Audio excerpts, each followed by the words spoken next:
ഓം ഗണേശായ നമ. 2024 സെപ്റ്റംബർ 1 ഞായറാഴ്ച വൈകിട്ട് 3 മണിക്ക് ഒറ്റപ്പാലം CSN ഓഡിറ്റോറിയത്തിൽ ചേർന്ന ഗണേശോത്സവത്തിൻ്റെ ഭാഗമായുള്ള വിചാര സദസ്സ് ഞങ്ങൾ ചിത്രീകരിക്കുകയുണ്ടായി. ഈ സമ്മേളനം ഉദ്ഘാടനം ചെയ്തത് വിശ്വ സംസ്കൃത പ്രതിഷ്ഠാൻ സംസ്ഥാന അധ്യക്ഷൻ ഡോക്ടർ PK മാധവൻ അവർകളായിരുന്നു. വീഡിയോ ദൈർഘ്യം 1 മണിക്കൂർ ആക്കണമെന്നുള്ളതുകൊണ്ട് ചില പ്രസക്ത ഭാഗങ്ങൾ മാത്രമാണ് ഇതിൽ ചേർത്തിട്ടുള്ളത്. ഹരി ഓം. ഗണേശോത്സവത്തിന്റെ ആദ്യപടിയായി നടക്കുന്ന വിചാര സദസ്സിൽ ഇന്ന് നമ്മുടെ അതിഥികളായി എത്തിയിട്ടുള്ളത് സ്വാഗതസംഘം അധ്യക്ഷൻ KP സുധീർ, റിട്ടയർഡ് ജില്ലാ ജഡ്ജ് ആൻഡ് രജിസ്ട്രാർ കേരള ഹൈക്കോടതി. നമ്മുടെ സ്വാഗതസംഘം ചെയർമാനാണ്, ഈ വിചാര സദസ്സിന്റെ അധ്യക്ഷൻ കൂടിയാണ്. അതുപോലെ ഉദ്ഘാടകനായി എത്തിയിട്ടുള്ളത് ഡോക്ടർ PK മാധവൻ സാർ, വിശ്വ സംസ്കൃത പ്രതിഷ്ഠാൻ സംസ്ഥാന അധ്യക്ഷനാണ് ഇദ്ദേഹം. അതുപോലെ ഈ വിചാര സദസ്സിലെ വിശിഷ്ട വ്യക്തികളായി പങ്കെടുത്തിട്ടുള്ളത് നമ്മുടെ സംവാദത്തിന് ഇവിടെ എത്തിച്ചേർന്നിട്ടുള്ള അനൂപ് ആന്റണി, BJM മുൻ ദേശീയ ജനറൽ സെക്രട്ടറിയാണ്. അതുപോലെ യുവരാജ് ഗോകുൽ, BJPയുടെ ഇന്റലിജൻസ് സെൽ സംസ്ഥാന സമിതി ഉപാധ്യക്ഷൻ. പിന്നെ നമ്മുടെ ഈ ഗണേശ സേവാ സമിതി ഒറ്റപ്പാലത്തിന്റെ രക്ഷാധികാരി സുരേഷ് മാസ്റ്റർ. അതുപോലെ നമ്മുടെ താലൂക്ക് ഗണേശ സേവാ സമിതിയുടെ അധ്യക്ഷൻ അശോകേട്ടനുണ്ട്. എല്ലാവരെയും, അതുപോലെ ഇവിടെ എത്തിയിട്ടുള്ള എല്ലാ അതിഥികൾക്കും ഗണേശ സേവാ സമിതിയുടെ എന്തുകൊണ്ടും മഹനീയമായ ദിവസങ്ങളാണ് ഇപ്പോൾ വരാൻ പോകുന്നത്.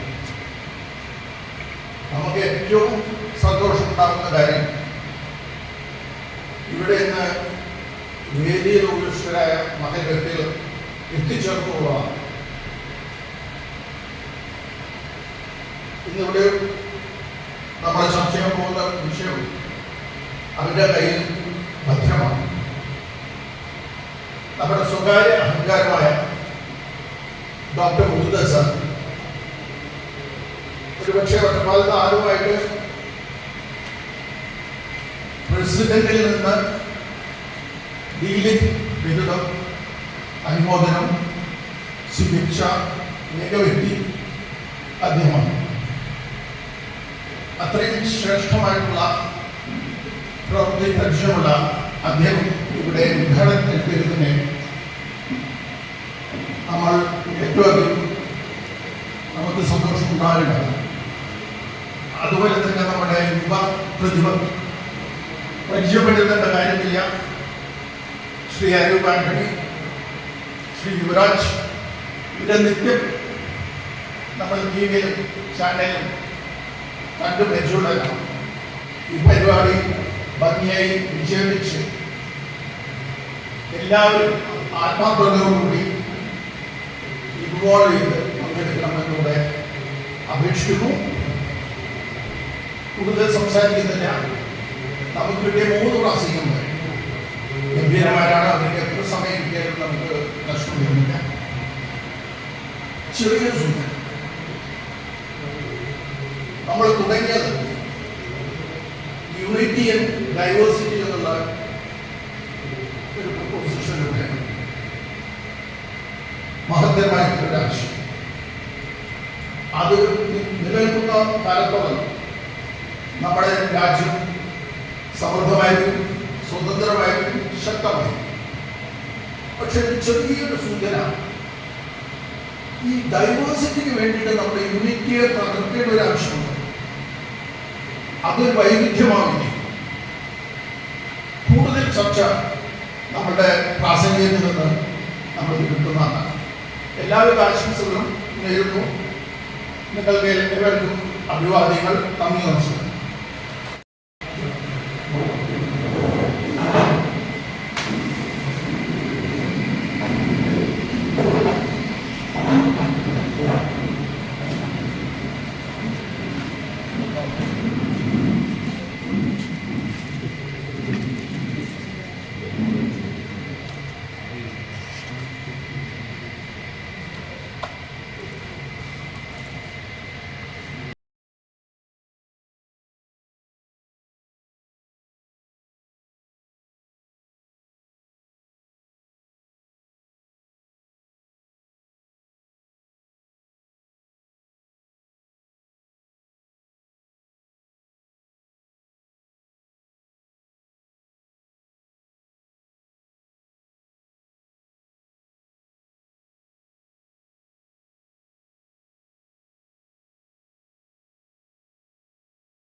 ഗജാനനപത്മാർക്കം ഗജാനനമഹർനിശം അനേകദന്തം ഭക്താനാം ഏകദന്തമുപാസ്മഹേ.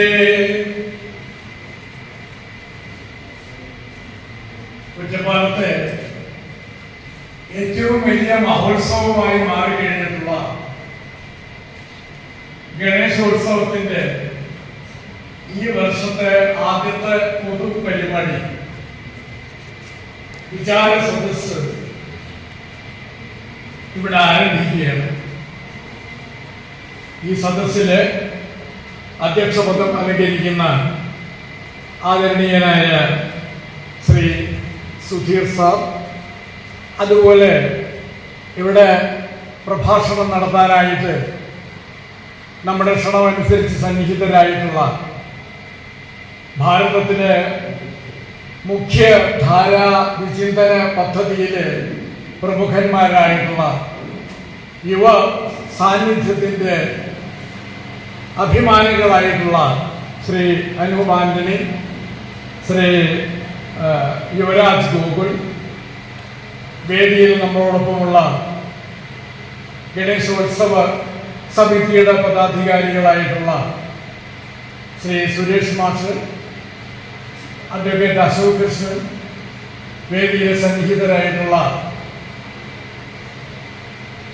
ശ്രീ രവീന്ദ്രൻ തുടങ്ങിയിട്ടുള്ള പ്രവർത്തകന്മാരെ, ബഹുമാന്യരായ സദസ്യരെ, എല്ലാവർക്കും സാദര നമസ്കാരം.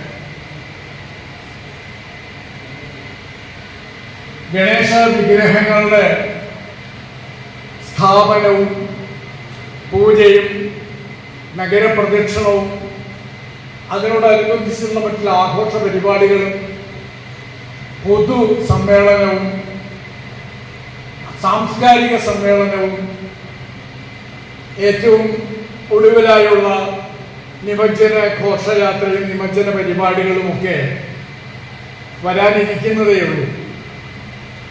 ഏറെ ആവേശം പകരുന്ന അത്തരത്തിലുള്ള കാര്യക്രമങ്ങളുടെ ആരംഭം കുറിക്കുന്ന വിചാര സദസ്സാണ് ഇന്ന് ഇവിടെ നടക്കുന്നത്. കഴിഞ്ഞ ഏതാനും വർഷങ്ങളായിട്ട് പല പ്രമുഖ പണ്ഡിതന്മാരും പങ്കെടുത്തിട്ടുള്ള വിചാര സദസ്സുകൾ ഇതുപോലെ ഇവിടെ സംഘടിപ്പിക്കപ്പെട്ടിട്ടുണ്ട്.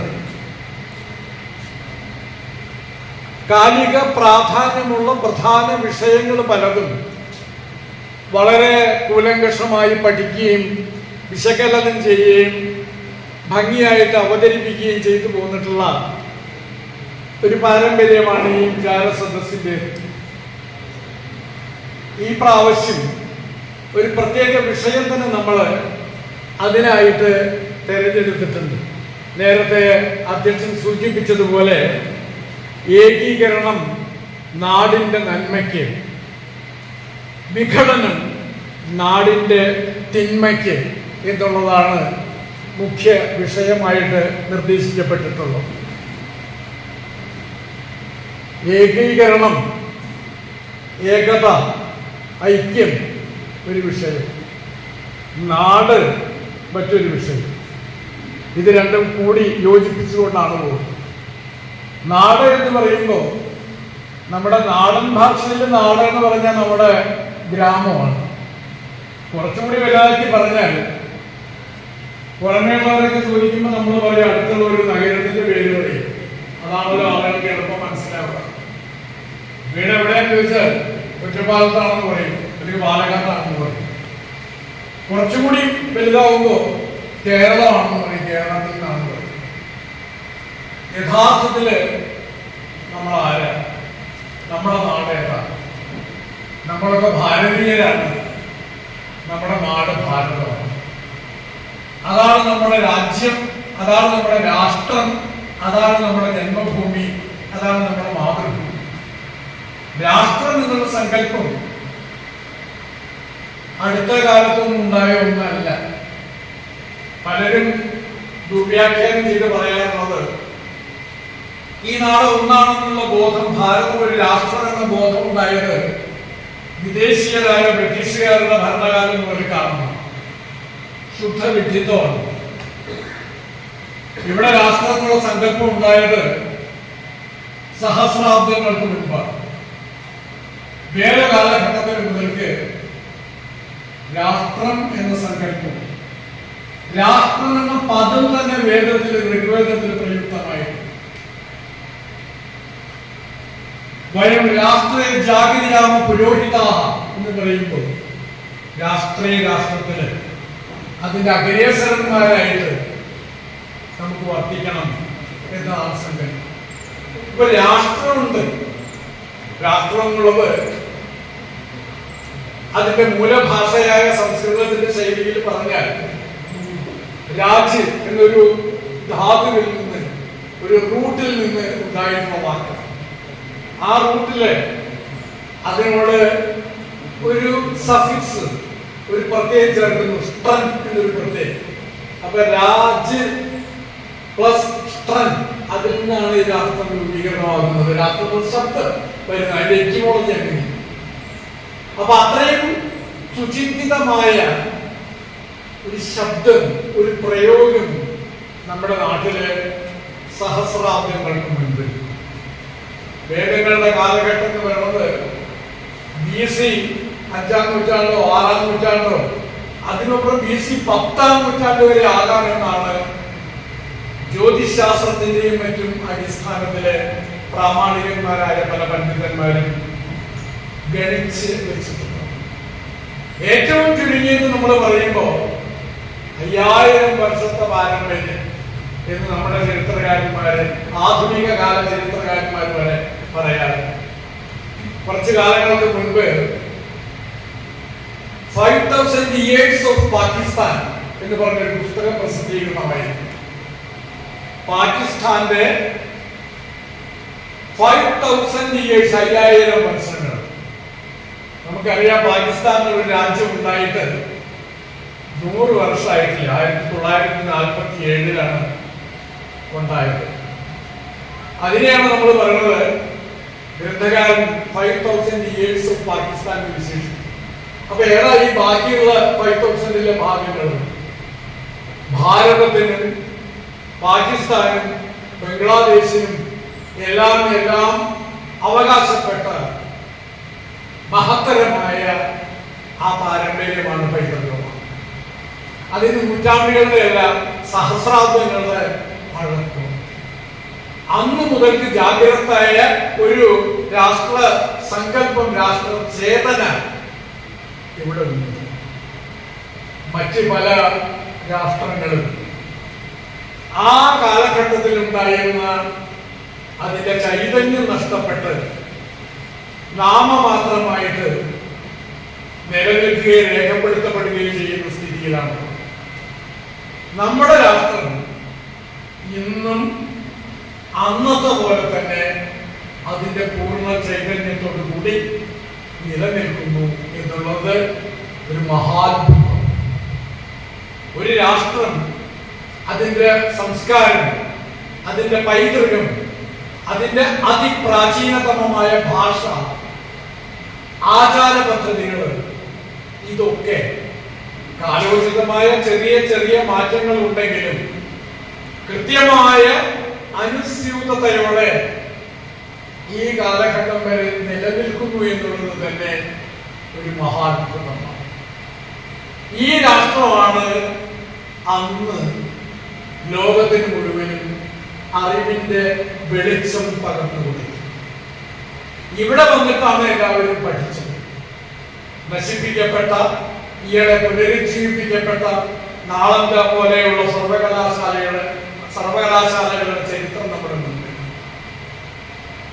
ഈ സർവകലാശാലകളിൽ വന്ന് പഠിച്ചത് ഭാരതത്തിന്റെ എല്ലാ ഭാഗത്തുള്ള ആളുകൾ മാത്രമല്ല, മറ്റ് രാജ്യങ്ങളിലെ ആളുകൾ കൂടിയാണ്. വ്യക്തമായ തെളിവുകൾ ഇവിടെ വന്ന് അവർ പഠിച്ചു. എന്താ പഠിച്ചത്? ഇവിടെ പ്രചാരത്തിലുണ്ടായിരുന്ന ശാസ്ത്രങ്ങൾ പഠിച്ചു, ഭാഷ പഠിച്ചു, വേദം പഠിച്ചു, ഇതിഹാസ പുരാണങ്ങൾ പഠിച്ചു, ബുദ്ധ മതം അതിന്റെ സിദ്ധാന്തങ്ങൾ പഠിച്ചു, ജൈന മതം അതിന്റെ സിദ്ധാന്തങ്ങൾ പഠിച്ചു. അത്ര മാത്രമല്ല, ആ രാജ്യങ്ങളിലെ വൈഭവങ്ങളും വിജ്ഞാന സമ്പത്തും കൂടി അവര് ഇവിടുത്തെ സർവകലാശാലകളില് ഇവിടുത്തെ ആചാര്യന്മാരുടെ മുൻപിലിരുന്ന് പഠിച്ചു എന്ന് രേഖപ്പെടുത്തപ്പെട്ടിട്ടുണ്ട്. ഇവിടെയാണ് അവർ വന്ന് പഠിക്കേണ്ടതെന്ന് സ്മൃതികള് തറപ്പിച്ചു പറയുന്നു. ഏകം ദേശപ്രസൂതസ്യ സകാശാത് അഗ്രജന്മനഃ സ്വം സ്വം ചരിത്രം ശിക്ഷയതൻ പൃഥിവ്യാം സർവമാനവ.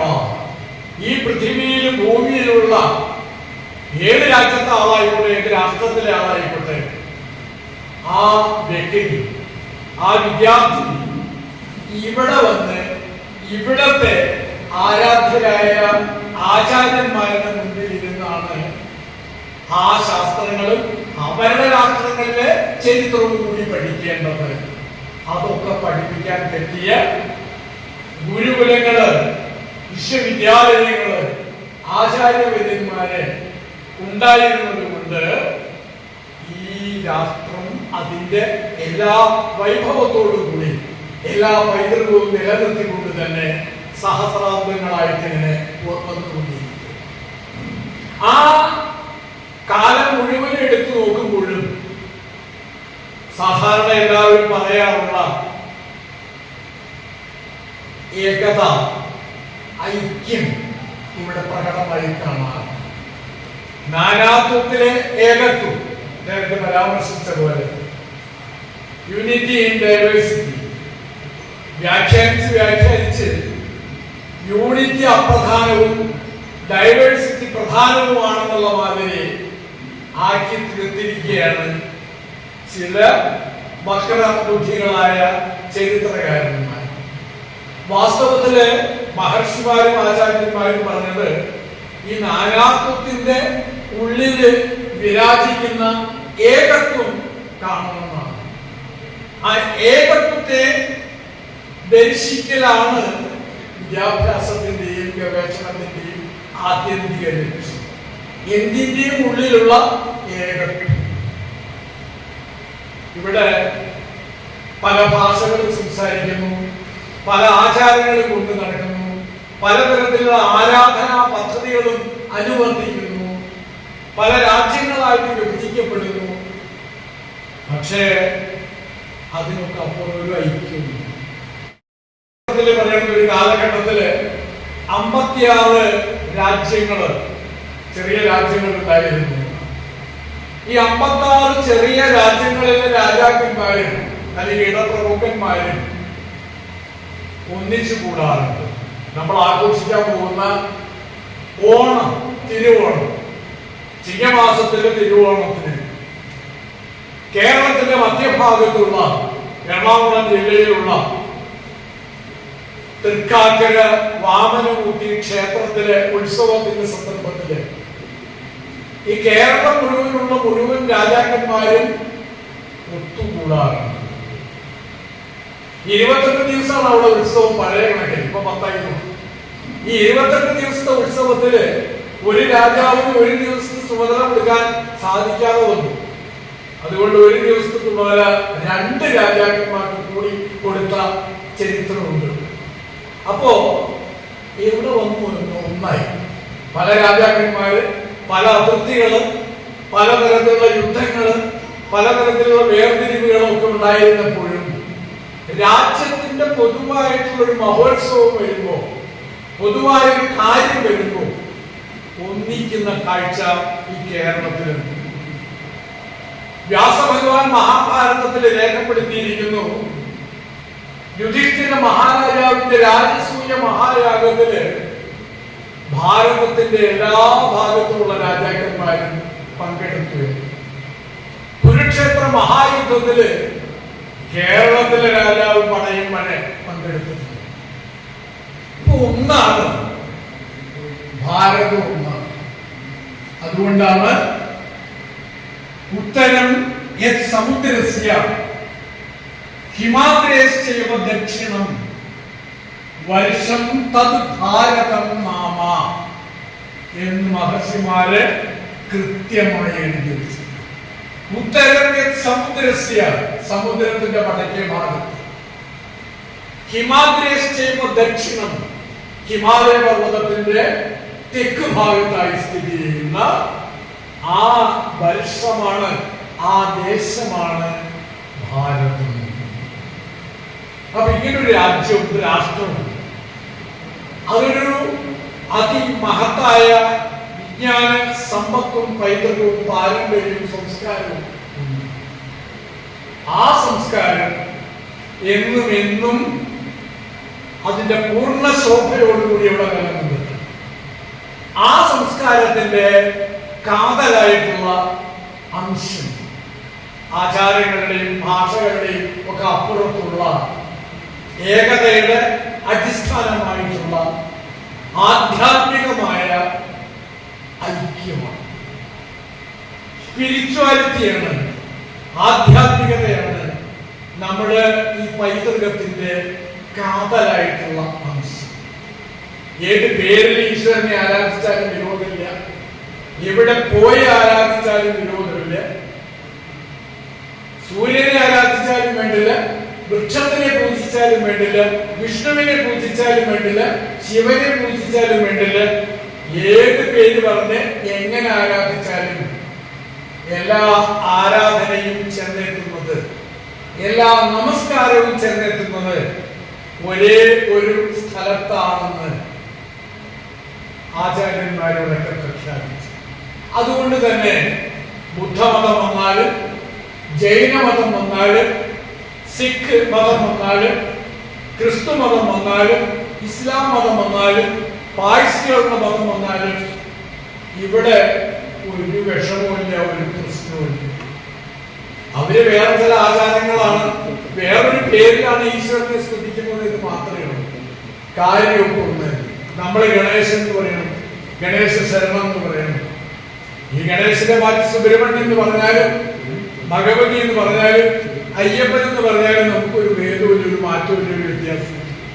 അങ്ങനെ ആധ്യാത്മികമായ അടിത്തറയില് പടുത്തുയർത്തിയിട്ടുള്ള വൈവിധ്യങ്ങൾക്ക് അപ്പുറമുള്ള ഏകതയില് ഐക്യത്തില് അധിഷ്ഠിതമായ സംസ്കാരവും പാരമ്പര്യവും ആണ് ഭാരതത്തില് നൂറ്റാണ്ടുകളായിട്ട് സഹസ്രാബ്ദങ്ങളായിട്ട് ഉള്ളത്. ആ ഐക്യം നിലനിർത്തിയാൽ നമ്മൾ ജയിച്ചു. ഒന്നായാൽ നന്നായി, നമ്മൾ ഒന്നായി നിൽക്കും. ഒരു രാഷ്ട്രം, ഒരു ജനത, ഒന്ന് എന്നുള്ള ആ സങ്കല്പം ഊട്ടി ഉറപ്പിക്കാൻ സാധിച്ചാൽ നമ്മൾ ജയിച്ചു എന്നതാണ്. ആ ബോധമാണ് നമ്മളെ ഒന്നാക്കി നിലനിർത്തിയത്. ഈ സാംസ്കാരിക ഐക്യം ആണ് ഇതിന്റെ ആകത്തുക. അതല്ലാതെ കുറെ രാജ്യങ്ങൾ കൂട്ടിച്ചേർത്ത് വെച്ച് ഇതൊരു രാഷ്ട്രമാണെന്ന് പ്രഖ്യാപിച്ചത് കൊണ്ട് ഒന്നാവാൻ പോകുന്നില്ല. സാംസ്കാരികമായിട്ട് പൈതൃകപരമായിട്ട് ഒന്നാവുമ്പോഴാണ് ഒന്നാകും. കുറച്ചു കാലം മുൻപുള്ള ചരിത്രം നമുക്കറിയാം. അമേരിക്കയോടൊപ്പം നിന്നിരുന്ന USSR ചരിത്രം, union of Soviet socialist republic എന്നൊക്കെ ഇപ്പൊ എവിടെ എത്തി? ചരിത്രം രേഖപ്പെടുത്തുന്നു എവിടെ എത്തി. അപ്പൊ അതെന്തായിരുന്നു? ഒരു തരത്തിലുള്ള സാംസ്കാരിക ഐക്യവുമില്ലാത്ത കുറെ ആളുകളെ, കുറെ രാജ്യങ്ങളെ കൂട്ടിച്ചേർത്ത് രാഷ്ട്രമാണെന്ന് പ്രഖ്യാപിച്ചത് കൊണ്ട് രാഷ്ട്രമാവാൻ പോകുന്നു. ഒരേ സംസ്കാരധാരയിൽ വരുന്ന, ഒരേ പൈതൃകമുള്ള, പല ആചാരമുള്ള പല ആളുകൾ കൂടിയാലും അവിടെ ഐക്യം പ്രകടമാകും. മലയാളം പറഞ്ഞാലും കുറച്ചുകൂടി അപ്പുറത്തേക്ക് പോയി കന്നഡ പറഞ്ഞാലും മറാഠി പറഞ്ഞാലും ഗുജറാത്തി പറഞ്ഞാലും ഹിന്ദി പറഞ്ഞാലും അതിൻ്റെയൊക്കെ അന്തസത്ത ഒന്നാണ്. ഒരു വിധം എല്ലാവർക്കും മനസ്സിലാവുകയും സംസാരിച്ച സാമാന്യമായിട്ട്. അപ്പൊ ആ തരത്തിലുള്ള എല്ലാത്തിനെയും ഒരു ചെരലില് ഇണക്കി കോർത്ത് കൊണ്ടുപോകുന്ന ഒരു പാരമ്പര്യം, അതാണ് നമ്മുടെ ഏകതയുടെ നിർദ്ധാരണം.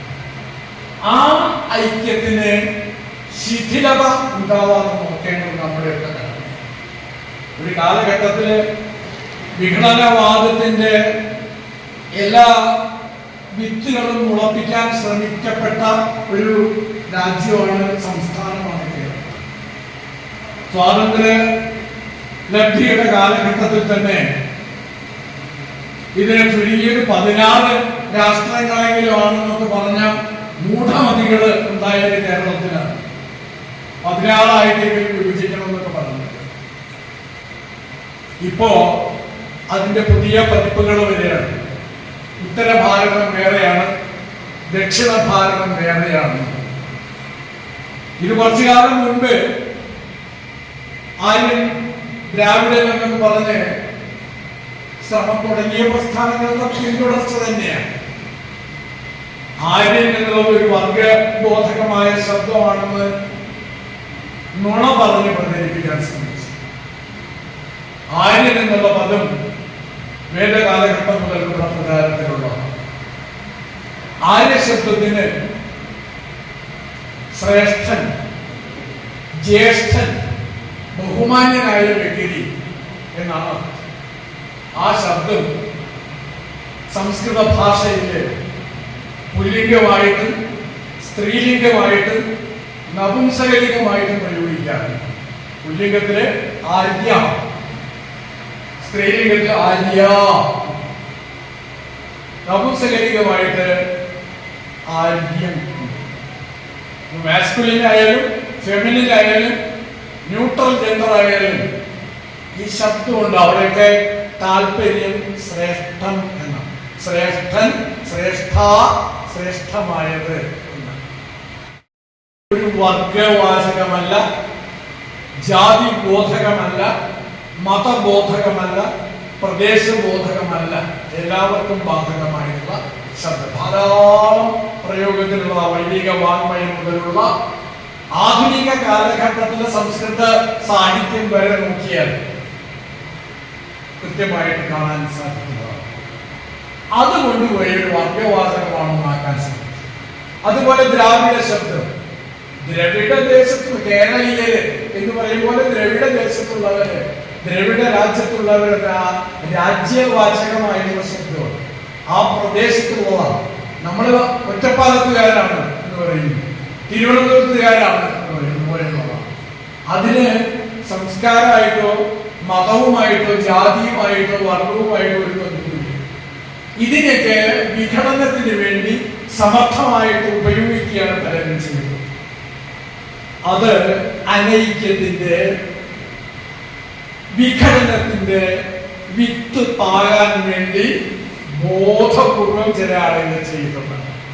ഒരു ഭാഗത്ത് ഐക്യത്തിന്റെ സിദ്ധാന്തങ്ങളും തെളിവുകളും നമ്മുടെ മുൻപിലുണ്ട്, മറുഭാഗത്ത് അനൈക്യത്തിന് വേണ്ടി പടുത്തുയർത്തുന്ന ഈ കൊട്ടാരങ്ങളൊക്കെ ചീട്ട് കൊട്ടാരങ്ങളാണെന്ന് വ്യക്തമാക്കുന്ന തരത്തിലുള്ള തെളിവുകൾ ഭാരതത്തിന്റെ ചരിത്രത്തിലും പ്രാചീന സാഹിത്യത്തിലും കൃത്യമായിട്ട് ഉണ്ട്. അതൊക്കെ മറയ്ക്കുന്ന ചരിത്രവും പാഠപുസ്തകങ്ങളും വിളമ്പി കുട്ടികളെയും സമൂഹത്തെയും വഴിതെറ്റിക്കുന്ന പ്രക്രിയയാണ് ഇവിടെ അരങ്ങേറിക്കൊണ്ടിരിക്കുന്നത്. ഭാരതത്തിന്റെ യഥാർത്ഥ ചരിത്രം ചരിത്ര പുസ്തകങ്ങളിൽ വരരുത് എന്ന് പലർക്കും നിഷ്കർഷയുണ്ടായി. ആരെങ്കിലും യഥാർത്ഥ ചരിത്രം എടുത്തു കൊണ്ടുവന്നാൽ അത് കാവ്യവൽക്കരണോ വേറെന്തുവൽക്കരണോ ആണെന്ന് പറഞ്ഞുകൊണ്ട് പരിഹസി, അപഹസി, യഥാർത്ഥത്തിലുള്ള ചരിത്രം പുറത്ത് വരരുത് എന്ന് പലർക്കും കൃത്യമായ അജണ്ടയുണ്ട്. അപ്പോ ഒരു ഭാഗത്ത് ഐക്യം ഉണ്ട് എന്നുള്ള സത്യം മറച്ചു വയ്ക്കുന്നു, മറുഭാഗത്ത് അനൈക്യമുണ്ട്, വിഘടന ഉണ്ട് എന്ന് ബോധപൂർവം പ്രചരിപ്പിക്കുന്നു. ഇതാണ് നമ്മുടെ മുഖ്യധാരയിൽ ഇന്നും പലപ്പോഴും ചർച്ചാ വിഷയമായി കൊണ്ടിരിക്കുന്ന കാര്യം.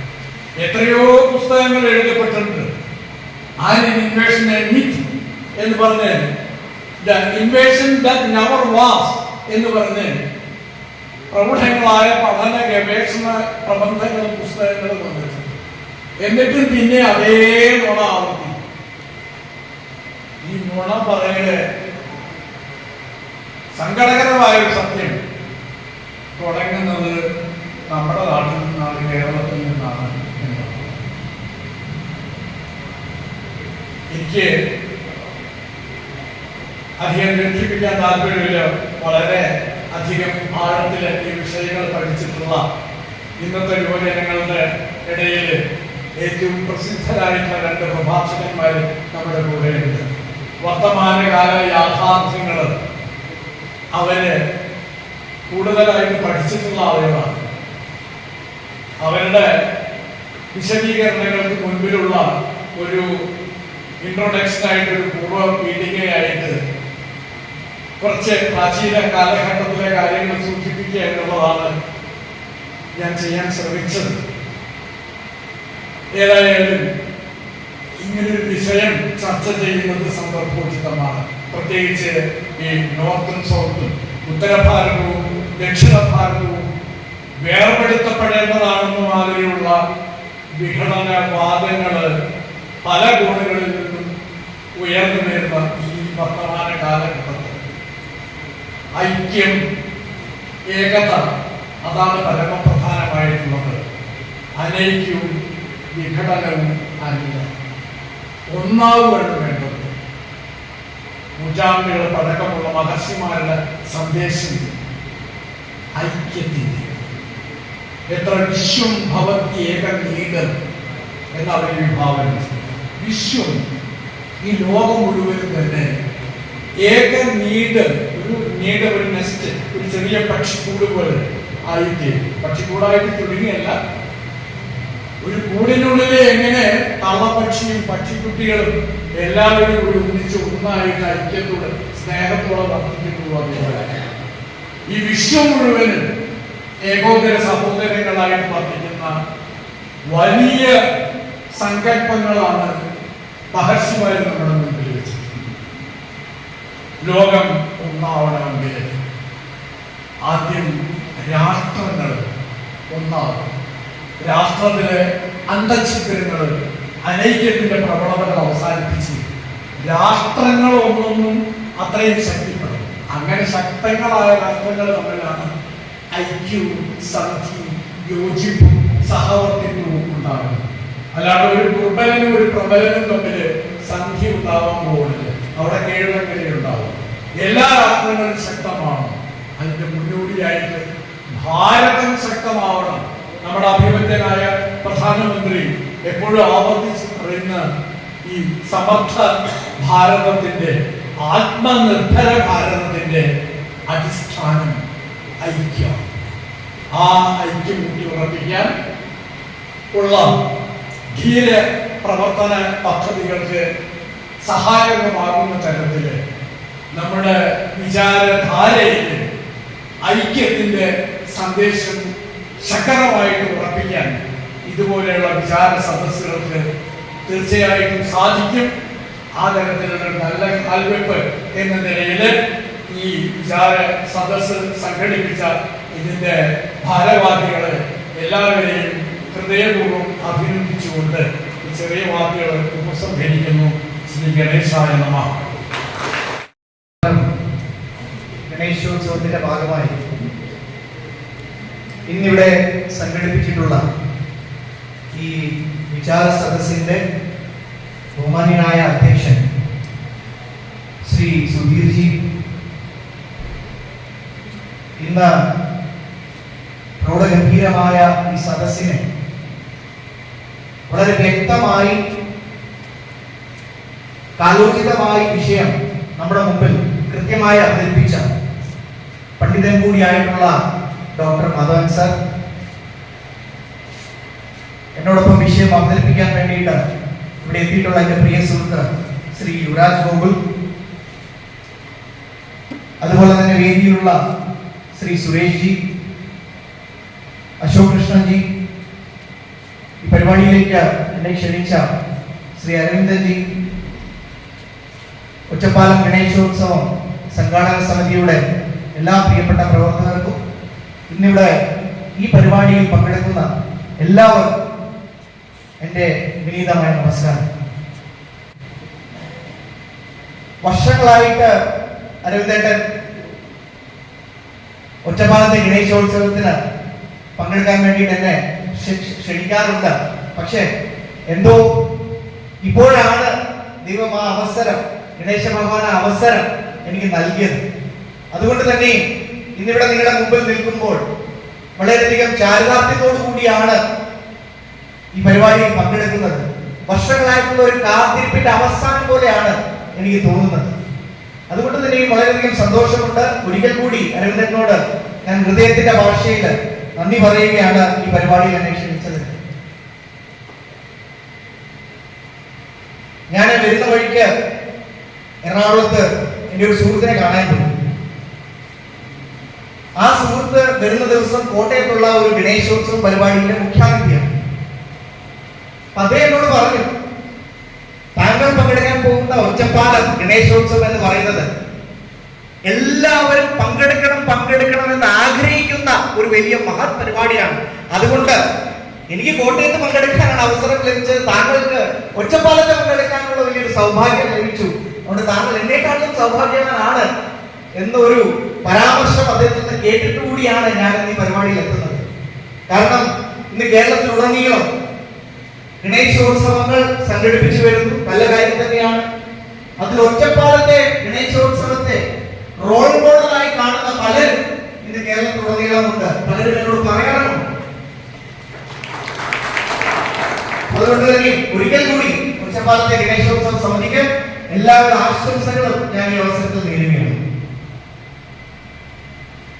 എനിക്ക് മുമ്പ് സംസാരിച്ച അധ്യക്ഷനും അതുപോലെ തന്നെ ഉദ്ഘാടനം ചെയ്ത മാധവൻ സാറും ഇന്നത്തെ ഈ വിഷയത്തിന്റെ പ്രസക്തിയെ കുറിച്ച് വളരെ കൃത്യമായി പറഞ്ഞു.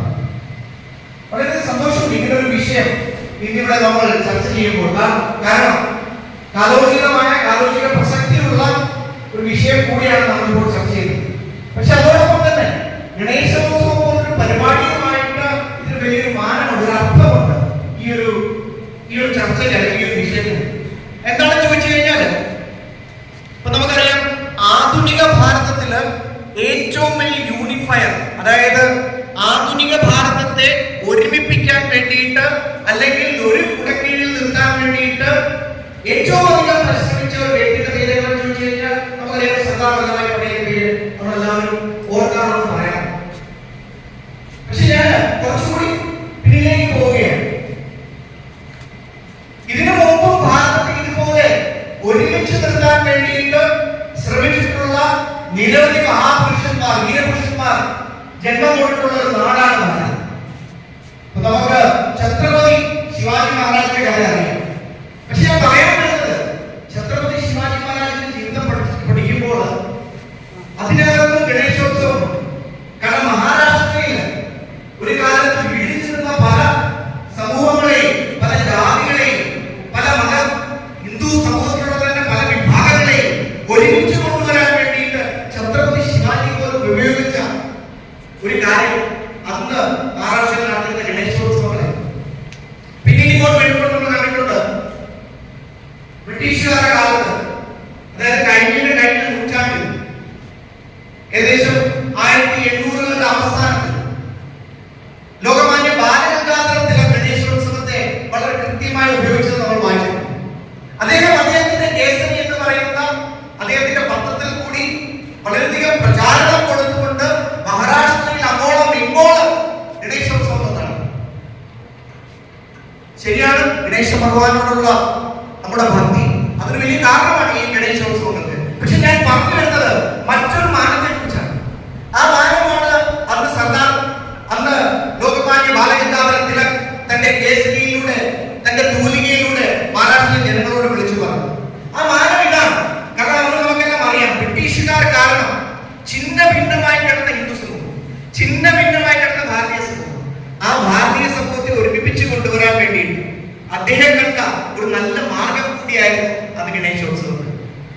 അന്ന് ബ്രിട്ടീഷുകാരുടെ കാലത്ത് മഹാരാഷ്ട്രയിൽ, പ്രത്യേകിച്ച് മുംബൈയിലും പൂനെയിലും ഒക്കെ 20 ആളുകളിൽ കൂടുതൽ ആളുകൾക്ക് ഒരുമിച്ച് കൂടാൻ അനുവാദമില്ല.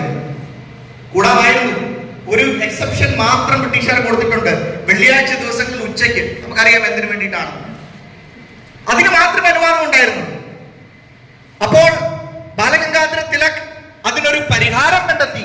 ഹിന്ദുക്കളെ ഒരുമിപ്പിച്ച് ചേർക്കാൻ വേണ്ടിയിട്ട് ഇതിൽ നല്ലൊരു അവസരമില്ല എന്ന് കണ്ടുകൊണ്ട് ഗണേശോത്സവങ്ങൾ സംഘടിപ്പിക്കാൻ തുടങ്ങി. പിന്നെ മഹാരാഷ്ട്രയിൽ സംഭവിച്ചത് ബ്രിട്ടീഷുകാർ പോലും ഞെട്ടിവിറയ്ക്കുന്ന രീതിയിൽ ഹിന്ദു സമൂഹം ഉണർന്നു വന്നുകൊണ്ട് ഒരു കുടക്കീഴിൽ ഒറ്റക്കെട്ടായി ഗണേശോത്സവങ്ങൾ നടത്തിക്കൊണ്ട് ബ്രിട്ടീഷുകാർക്ക് നേരെ വെച്ചിട്ടുണ്ടെന്ന ഒരു കാലഘട്ടം. എന്നത് ലോക്മാന്യ തിലക് നമ്മൾ കാണിച്ചു. ഇന്ന് ഗണേശോത്സവങ്ങളെ കാണുമ്പോഴും ഈ വിഷയം നമ്മൾ ചർച്ച ചെയ്യുമ്പോഴും എനിക്ക് ഈ മാനമാണ് ഓർമ്മ വരുന്നത്. ഇപ്പോൾ കഴിഞ്ഞ ദിവസങ്ങളിൽ ഞാൻ കഴിഞ്ഞ കുറെ വർഷങ്ങളായിട്ട് നമ്മുടെ ആരാധ്യനായ പ്രധാനമന്ത്രി ശ്രീ നരേന്ദ്രമോദിജിയുടെ ജീവിതവുമായിട്ട് വളരെ അടുത്ത് പ്രവർത്തിച്ചു വരികയാണ്. കാരണം അതുമായിട്ട് ബന്ധപ്പെട്ട ഒരു പ്രത്യേക പ്രൊജക്ടിന്റെ ഒരു ചുമതലയിരിക്കും. അദ്ദേഹത്തിന്റെ ജീവിതത്തിലൊരു സംഭവം എനിക്ക് വരുന്ന വഴിക്ക് ഓർമ്മ വന്നു. നമ്മൾ ഈ അടുത്ത ദിവസങ്ങളിൽ ജന്മാഷ്ടമി ആഘോഷിച്ചു. നമുക്കറിയാം, ശോഭായാത്രകൾ നമ്മുടെ നാടുകൾ മുഴുവൻ ശോഭായാത്രകൾ നമ്മൾ നടന്നു.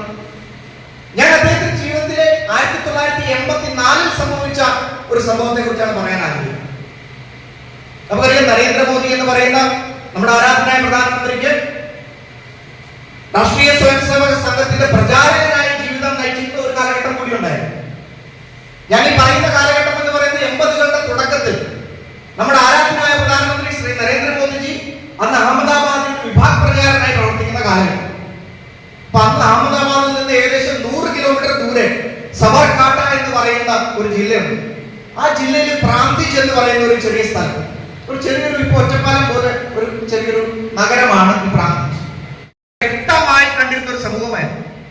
അപ്പോൾ അന്ന് നരേന്ദ്രമോദിജിയുടെ അടുത്ത സംഘത്തിന്റെ പ്രവർത്തകർ ചെന്നിട്ട് ഇതിനൊരു പരിഹാരം വേണമെന്ന് പറഞ്ഞപ്പോൾ അദ്ദേഹം പറഞ്ഞു, നോക്കുക, സംഘം പഠിപ്പിക്കുന്നത് തിരിച്ചു തല്ലാനല്ല. നിർത്തുന്നു. നന്ദി, നമസ്കാരം. ഏതായാലും ചുരുങ്ങിയ സമയം കൊണ്ട് നമുക്ക് എല്ലാവർക്കും നമ്മളെല്ലാവരും ചിന്തിക്കണം എന്ന് ഓർമ്മിപ്പിച്ചുകൊണ്ട് അദ്ദേഹം നല്ലൊരു ക്ലാസ്സാണ് നമുക്ക് തന്നത്. അടുത്തതായി ഈ വിഷയം അവതരിപ്പിക്കുന്നതിനായി ശിവരാജ് ഗോകുൽജിയെ ക്ഷണിച്ചു.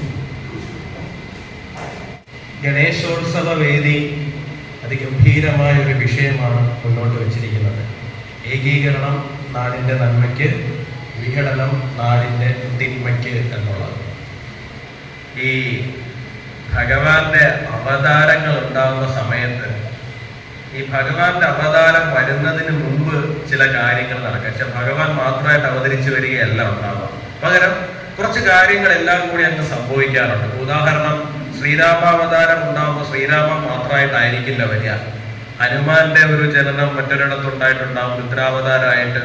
സാക്ഷാൽ ലക്ഷ്മണൻ അവതരിപ്പിച്ചിട്ടുണ്ടാവും, സാക്ഷാൽ ലക്ഷ്മി ദേവി തന്നെ ഒരു രൂപത്തിൽ വന്നിട്ടുണ്ടാവും. അങ്ങനെ പല തരത്തില് ദേവകളും ദേവാംശങ്ങളും എല്ലാം തന്നെ ഒരുമിച്ച് ഇങ്ങനെ വരുന്ന ഒരു സമയം ഉണ്ടാവും. അപ്പോൾ അത് ഈ ജ്യോതിഷന്മാര് പറയും, ചില പ്രത്യേക ഗ്രഹങ്ങള് ചില പ്രത്യേക സമയങ്ങളിൽ ഇങ്ങനെ അണിനിരന്ന് വരുമ്പോഴാണ് ഇതൊക്കെ ഇങ്ങനെ സംഭവിക്കാറുള്ളത്. അത് രാമായണ കാലഘട്ടത്തിൽ മാത്രമല്ല, മഹാഭാരത കാലഘട്ടത്തിലും അങ്ങനെ തന്നെ സംഭവിച്ചിട്ടുണ്ട്. കാരണം നരനാരായണന്മാര് ഒരുമിച്ച് വരികയാണല്ലോ അവിടെയും സംഭവിച്ചിരിക്കുന്നത്. അതുപോലെ തന്നെ ബലരാമന്റെ ജനനം ഉണ്ടാകുന്നു, അക്രൂരരെ പോലുള്ളവർ കൂടെ വരുന്നുണ്ട്, ദ്രോണര്, ഭീഷ്മര്, അങ്ങനെ ഒരു മഹാരഥികളായിട്ടുള്ള മഹാന്മാരായിട്ടുള്ള ഒരുപാട് പേരുടെ ഒരു ജനനം ആ ഒരു കാലഘട്ടത്തിന്റെ ഒരു 100 വർഷത്തെ കാലഘട്ടത്തിൽ, അന്നത്തെ കാലഘട്ടത്തിൽ ആയുസ് കുറച്ച് കൂടുതലായിട്ടായിരുന്നു. അപ്പൊ ആ കാലഘട്ടങ്ങളിൽ ഉണ്ടാവുന്നതാണ്. അപ്പോ അനുപ നേരത്തെ പറഞ്ഞു 1800-കളുടെ അവസാനം എന്താണ്, ഗണേശോത്സവങ്ങൾ തുടങ്ങി. സാക്ഷാൽ ബാലഗംഗാധര തിലകൻ എന്ന് പറയുന്ന മഹാനായ മനുഷ്യൻ തുടങ്ങി വെച്ചതാണ് നമ്മുടെ ആധുനിക കാലഘട്ടത്തില് നമുക്കറിയാവുന്ന ഗണേശോത്സവങ്ങൾ. രാഷ്ട്രീയമായി ഇടപെട്ട ഒരു വിഷയം എന്ന് പറയുന്നത്. കൃത്യമായി പറയുകയാണെന്നുണ്ടെങ്കിൽ 1893-ലാണ്.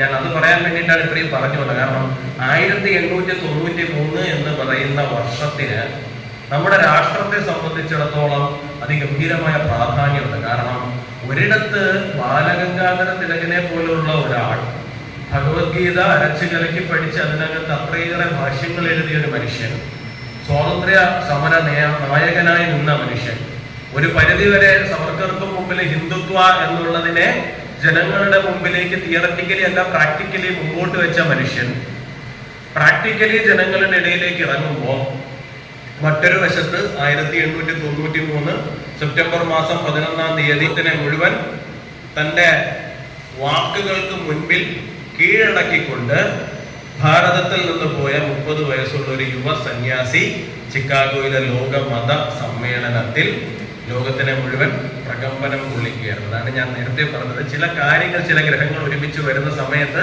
അത്തരത്തിലുള്ള ചലനങ്ങൾ ഒരുമിച്ചുണ്ടാവുകയും അവരെല്ലാവരും ഭാരതത്തിന്റെ അല്ലെങ്കിൽ ധർമ്മത്തിന്റെ ഹിതത്തിനു വേണ്ടി ഒരുമിച്ച് വന്ന് പ്രവർത്തിക്കുകയും ചെയ്യുന്ന സാഹചര്യങ്ങൾ ഉണ്ടാകും. ഈ ഏകീകരണം നാടിന്റെ നന്മയ്ക്ക്, വിഘടനം നാടിന്റെ തിന്മയ്ക്ക് എന്ന് പറയുമ്പോൾ എപ്പോഴും എനിക്ക് ഓർമ്മ വരുന്ന 2 പേരുകളുണ്ട്. അതിൽ ഒന്ന് സ്വാമി വിവേകാനന്ദനും 2 വിൻസ്റ്റൺ ചർച്ചിലുമാണ്. ഈ സ്വാമി വിവേകാനന്ദൻ വളരെ പോസിറ്റീവായി പറഞ്ഞൊരു കാര്യം വിൻസ്റ്റൺ ചർച്ചിൽ വളരെ നെഗറ്റീവായിട്ട് പറഞ്ഞിട്ടുണ്ട്. അതായത് എന്താണ്, ഇന്ത്യ അദ്ദേഹത്തിന്റെ ഒരു ശിഷ്യൻ ചോദിക്കുകയുണ്ടായി, അങ്ങ് എന്തുകൊണ്ടാണ് സ്വാതന്ത്ര്യ സമരത്തിന്റെ പോരാട്ടത്തിലേക്ക് നേരിട്ട് പ്രവേശിക്കാത്തത്?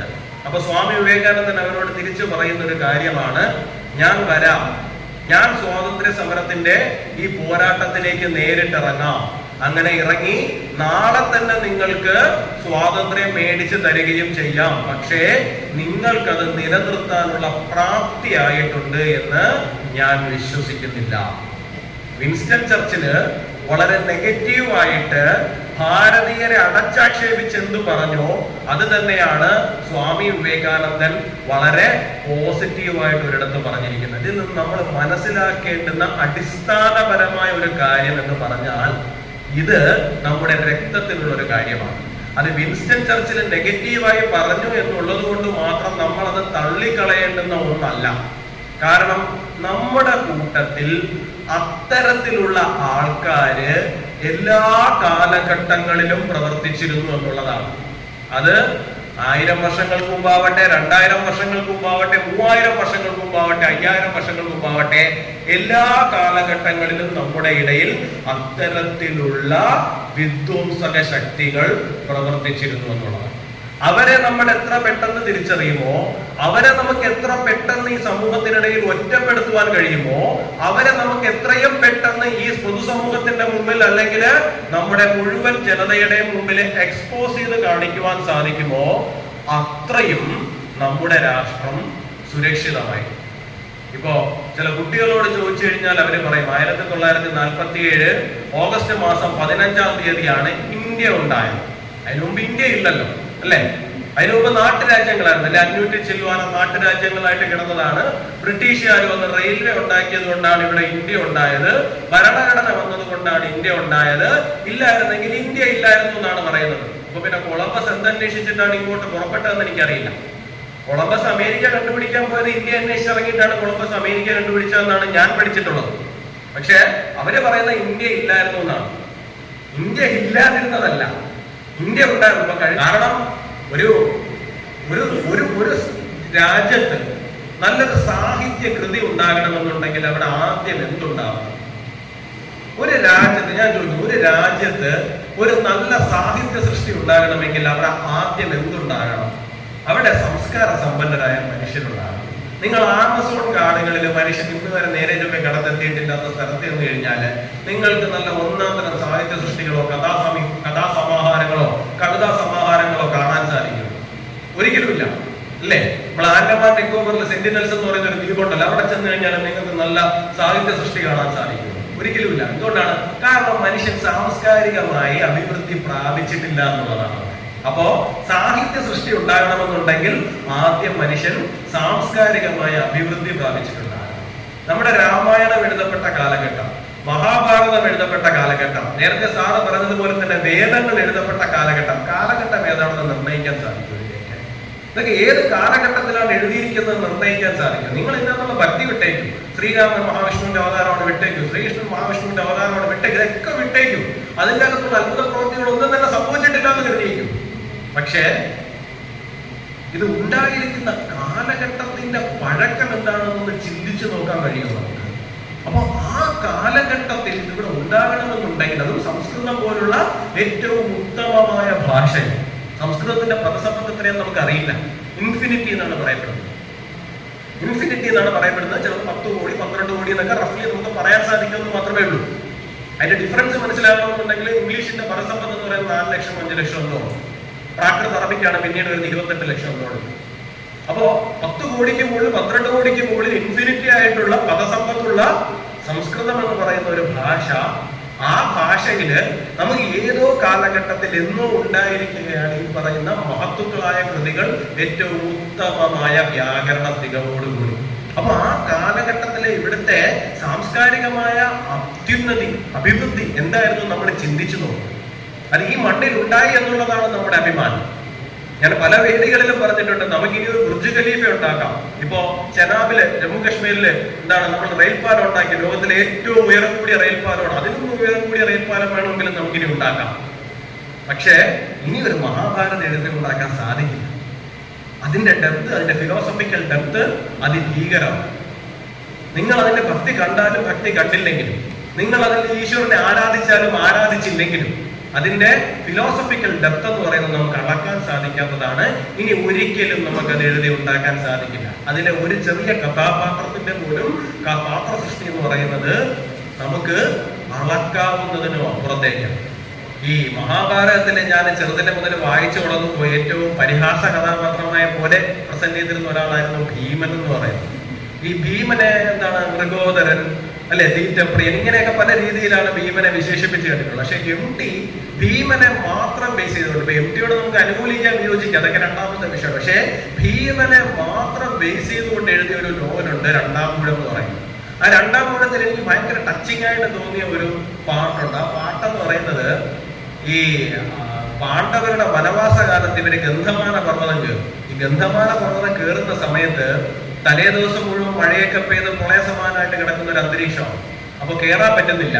അപ്പൊ ഭീമൻ എന്ത് ചെയ്യുന്നു പറഞ്ഞു കഴിഞ്ഞാൽ എല്ലാവരെയും എടുത്തുകൊണ്ട് കയറാൻ വേണ്ടിയിട്ടൊക്കെ ശ്രമിക്കും. പക്ഷെ ചെങ്കുത്തായിട്ട് കിടക്കുന്ന വഴിയാണ്. അപ്പോൾ എല്ലാവരും വഴുതിയൊക്കെ പോകുന്നുണ്ട്. അപ്പോഴാണ് അതിൻ്റെ ഇടയിൽ ദ്രൗപദി മോഹാലസ്യപ്പെട്ട് വീഴുകയും ചെയ്യും, ബോധം കെട്ട് വീഴുകയും ചെയ്യും. അപ്പൊ കുറച്ച് കാട്ടാളൻ ഇങ്ങനെ അതുവഴി നടന്നു പോകുന്നുണ്ട്. അപ്പൊ ഭീമൻ ആ കാട്ടാളരുടെ അടുത്തേക്ക് ഓടിച്ചെന്നിട്ട് പറയും, അറിയാവുന്ന ഭാഷയിൽ അവരോട് അഭ്യർത്ഥിക്കും, ഇങ്ങനെയാണ് സംഭവം, ഞങ്ങൾക്ക് കൂടി പോകണം, ആ സ്ത്രീ കൂടെ ഉണ്ടായിരുന്നു, അവര് ബോധം കെട്ട് വീണുപോയി എന്ന് പറയും. അപ്പോ ആ കാട്ടാളന് വളരെ ചെറിയൊരു പയ്യൻ, ഒരു 10-16 വയസ്സുള്ള ഒരു പയ്യൻ മുന്നിലുണ്ട്. ആ പയ്യൻ അവനാണ് നേതാവ് എന്ന് തോന്നും. ആ പയ്യൻ പിന്നെ പുറകെ നിൽക്കുന്നവരോട് എന്തൊക്കെയോ നിർദ്ദേശം കൊടുക്കും. അവർ ഓടിപ്പോവും. പെട്ടെന്ന് തന്നെ ഒരു ചെറിയ കട്ടിൽ പോലൊരു സാധനം പള്ളിയും കമ്പൊക്കെ വെച്ചുണ്ടാക്കിയിട്ട് അവർ തിരിച്ചു വന്ന് ദ്രൗപദി അതിനകത്ത് എടുത്ത് കിടത്തിയിട്ട് അവര് മല തുറന്ന് മുകളിലേക്ക് കയറും. ദ്രൗപദി ചുമന്ന് മുകളിലേക്ക് കയറും. മുകളിൽ എത്തിക്കഴിയുമ്പോൾ അവര് പ്രണാമം അർപ്പിച്ചിട്ട് അവരങ്ങ് നടന്നു പോകും. പോയി കഴിയുമ്പോഴാണ് ഭീമൻ ഓർക്കുന്നത്, ഞാനൊരു നന്ദി വാക്ക് പോലും പറഞ്ഞില്ലല്ലോ. ഭീമൻ പുറകെ ഓടിച്ചെന്ന് അവരുടെ മുന്നിൽ എത്തിയിട്ട് പറയും, ഞാൻ പാണ്ഡവരിൽ രണ്ടാമനായ ഭീമസേനനാണ്, ഞങ്ങൾ ഹസ്തിനപുരത്തിലെ രാജകുമാരന്മാരാണ്, ഞങ്ങൾക്ക് എന്തെങ്കിലും ഒരു നല്ല കാലം വന്നു എന്നറിഞ്ഞാൽ നിങ്ങൾ ഞങ്ങളുടെ കൊട്ടാരത്തിലേക്ക് വരണം, ഞങ്ങൾ സമ്മാനങ്ങൾ തരും.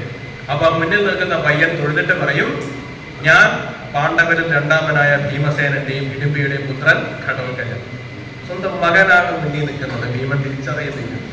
നോക്കൂ, നമ്മൾ ഏറ്റവും പരിഹാസ കഥാപാത്രം പോലെ കണ്ടുപോയ ഒരു കഥാപാത്രമാണ് ഭീമൻ. ഭീമനെ കുറിച്ചിട്ട് നമ്മൾ അധികം ഒന്നും പഠിക്കുന്നുണ്ടാവില്ല. ദുര്യോധനെ കൊന്നു, കൗരവരെ കൊന്നു, അല്ലേ? ഭീമൻ എത്ര കഴിച്ചാലും വിശപ്പ് മാറില്ല എന്നൊക്കെ ഉള്ള തരത്തിലുള്ള കഥകളല്ലാണ്ട് ഭീമന്റെ കഥാപാത്രത്തിന്റെ സഞ്ചാരങ്ങളെ കുറിച്ചിട്ട് നമ്മൾ അങ്ങനെ ഇങ്ങനെയൊന്നും പണ്ടൊരിക്കലും ചിന്തിച്ചിട്ട് പോലും ഉണ്ടാവില്ല. പക്ഷേ ആ ഭീമന്റെ ഡെപ്ത് എത്രയാണെന്ന് നമ്മൾ നോക്കുന്നുണ്ട്.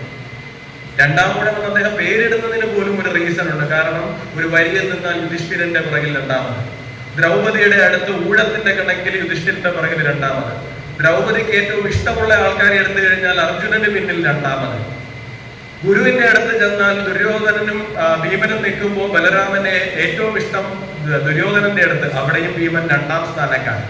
അങ്ങനെ എല്ലായിടത്തും എത്തിക്കഴിഞ്ഞാലും ആ രണ്ടാമൂഴക്കാരനായി പോകുന്ന ഒരു മനുഷ്യനെ കുറിച്ചിട്ടാണ് MT അതിനകത്ത് പറഞ്ഞു വെക്കുന്നത്. അപ്പോൾ മഹാഭാരതം എന്ന് പറയുന്ന സമുദ്രത്തിൽ നിന്ന് ചെറിയൊരു തടാകം രണ്ടാമൂഴം എന്ന് പറഞ്ഞ ഒരു കാര്യം MT ഉണ്ടാക്കിയപ്പോൾ ആ കഥാപാത്രത്തിന്റെ ഫിലോസഫിക്കൽ ഡെപ്താണ് അത്. അതിനെയാണ് നമ്മുടെ ചില ചെറുപ്പക്കാർ സോഷ്യൽ മീഡിയയിലൊക്കെ വന്നിട്ട് എന്താണ് ബാലരമയിലെ പൂമ്പാറ്റയിലെ ഡിങ്കനുമായിട്ടൊക്കെ നമ്മുടെ ഈ പറയുന്ന പുരാണ ഇതിഹാസങ്ങളെ എടുത്തിട്ട് താരതമ്യം ചെയ്യുന്നത് അവർക്ക് മനസ്സിലാകാത്തത് കൊണ്ട് മാത്രമാണ്. നമ്മുടെ താലൂക്ക് സമിതി കോർഡിനേറ്റേഴ്സ് MP സന്ദർഭമാണ് ക്ഷണിച്ചു.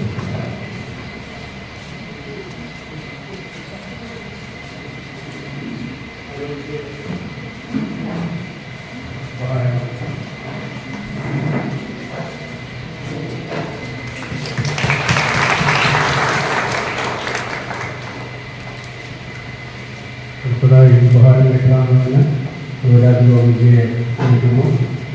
ഉപഹാരം നൽകുന്നതിനായി വൈസ് പ്രസിഡന്റ് ഗണേശ സേവാ സമിതിക്കാരും വൈസ് പ്രസിഡന്റ്